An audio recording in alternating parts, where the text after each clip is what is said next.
اعوذ باللہ من الشیطان الرجیم بسم اللہ الرحمن الرحیم۔ آج ہم توبہ استغفار سے متعلق سنیں گے۔ قرآن مجید فرقان حمید میں سورہ توبہ موجود ہے اور ہم اس سے بآسانی اندازہ لگا سکتے ہیں کہ توبہ کی کتنی فضیلت اہمیت ہے کہ اللہ تبارک و تعالی نے قرآن مجید فرقان حمید میں اس صورت مبارکہ کو نازل فرمایا۔ اور اس توبہ کو ہم کیسے سمجھیں گے؟ قرآن مجید کی صورت مبارکہ کو ہم تلاوت کریں، اس کا ترجمہ پڑھیں، اس کی تفسیر پڑھیں تو ہمیں ایک خاکہ ہمارے ذہن میں آ جائے گا کہ سورہ توبہ کا مقصد کیا ہے، اللہ کریم نے جو نازل فرمائی ہے۔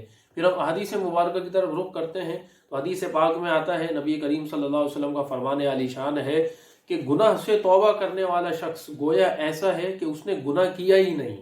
یعنی جب انسان شرمندہ ہو جاتا ہے، اللہ کی بارگاہ میں توبہ کرتا ہے، استغفار کرتا ہے، تو گویا اس کے لیے ایسی فضیلت ہے۔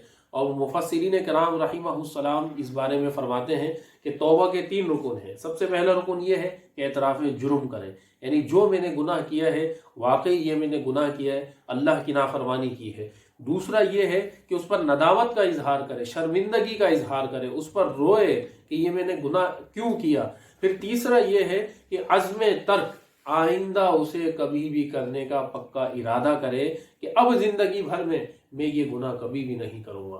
جب یہ 3 رکن پائے جائیں گے تو جب شرعی حساب سے ہماری شرعی توبہ کہلائے گی۔ اور عرف عام میں جو ہم عموماً جو ہے وہ توبہ توبہ کہہ دیتے ہیں، اپنے آپ کو اذیت دے دیتے ہیں، یا اپنے دل میں جو ہے وہ اس چیز کو مان لیتے ہیں کہ ہم نے اللہ کی بارگاہ میں توبہ کر لی، لوگوں کے سامنے ہم کہتے ہوئے نظر آتے ہیں، وہ توبہ نہیں بلکہ وہ تو مزید گناہ کا اظہار ہے۔ وہی علماء فقہاء کرام فرماتے ہیں کہ گناہ کا اظہار کرنا بھی گناہ ہوتا ہے، کہ آپ نے اگر کوئی گناہ کیا ہے تو آپ کسی اور کو بتاتے ہیں تو یہ بھی ایک گناہ ہے۔ تو گناہوں پر جتنی پردہ پوشی کی جائے وہی زیادہ درست ہے، وہی زیادہ اچھی ہے۔ اسی طریقے سے استغفار ہم کرتے ہیں۔ نبی کریم صلی اللہ علیہ وسلم کی بے شمار احادیث مبارکہ ہے جس سے ہمیں یہ معلوم ہوتا ہے کہ استغفار کرنا چاہیے۔ اور کئی بعض لوگوں کے ذہن میں یہ بھی شیطانی وسوسہ آتا ہے کہ دیکھو نبی کریم صلی اللہ علیہ وسلم نے بھی استغفار کیا تو معاذ اللہ اس کا مقصد یہ ہے کہ وہ بھی معاذ اللہ گناہ گار تھے۔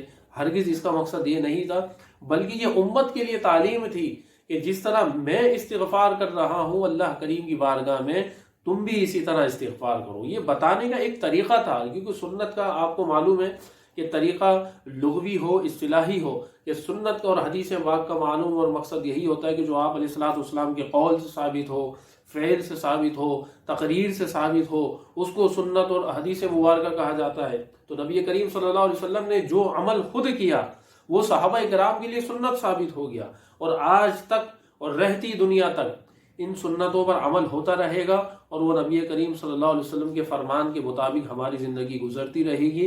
تو یہ ہے وہ توبہ، یہ ہے وہ استغفار کہ جس کا ذکر اللہ اس کے رسول نے حکم دیا ہے۔ ہمیں چاہیے کہ ہم اس کے مطابق اپنی زندگی کو گزاریں۔ اللہ کریم ہمیں توبہ اور استغفار کرنے کی توفیق عطا فرمائے۔